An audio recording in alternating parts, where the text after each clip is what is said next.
Samantalang ngayong enrollment na, ilang estudyante ang umaasa sa padalang pera ng kaanak nila sa ibang bansa. Pero ang ilan, nakukonsume dahil sa napakataas na remittance charge. Nababawasan patuloy ang perang ipinadala sa kanila. Nakatutok si Julio Segovia.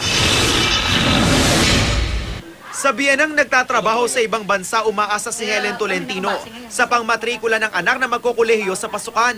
Pero ang perang ipapadala sa kanya, tiyak daw na mababawasan dahil sa laki ng kaltas sa remittance charge. Pandagdag sana ito sa iba pang gastusin. Dapat mas maliit. Kasi kung tutuusin nga, sa dami nilang ng mga ganun, malaki pa rin ang kaltas nila. Kung i-compare mo sa gastusin ng mga tao, na pagdating sa school. Si Evelyn Baldemore, door-to-door kung tumanggap ng pera mula sa mga kapatid sa abroad. Mas mahal daw ang bayad dito. Mas less hassle ka, tsaka safe din. Tapos, yun nga lang, medyo mahal ang bayad sa door-to-door. Sa ulat ng International Fund for Agricultural Development at ng World Bank, umabot sa $260 billion ang remittances ng Asian migrants noong isang taon. Pero maliit na porsyento lang ng mga ipinadalang pera ang napakinabangan ng mga kaanak ng mga migrante. Bukod sa malaking kaltas, kulang daw ang mga bangko sa rural areas kung saan pwede mag-remit. Hindi kinailan ng Bangko Sentral ng Pilipinas ang mataas na remittance charge. Sa Asia, nasa $5 hanggang $12 o higit 400 pesos ang transaction fee. Mas malaki kung sa Amerika galing ang pera, umaabot sa $25 per transaction o halos 1,000. Iba rin ang bayad kung sa ibang bangko kukunin ng pera at kung ipapa-courier.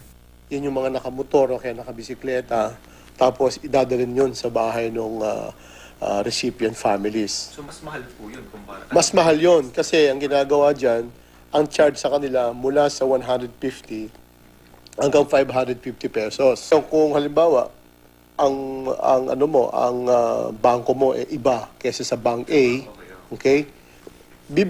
Matcha-charge ka naman nung pangalawang bangko. So yan ang basically that is the process of remittance. Pero sabi ng BSP, hindi sila ang nagtatakda ng singil kundi mga bangko. Ang tangi lang daw nilang magagawa.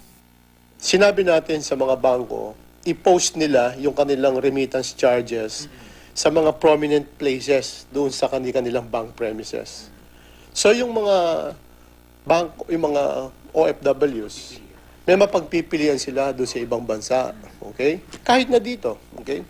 So titingnan nila ngayon, they can shop around and select the most competitive remittance fee. Nagbigay na rin daw sila ng permit sa ilang rural banks para tumanggap ng remittances at mapabilis ang proseso sa OFWs. Noong isang taon, pumalo sa $22 billion ang OFW remittances. Malaking ayuda ito sa ekonomiya ng bansa. Julio Segovia, Nakatutok, 24 Oras.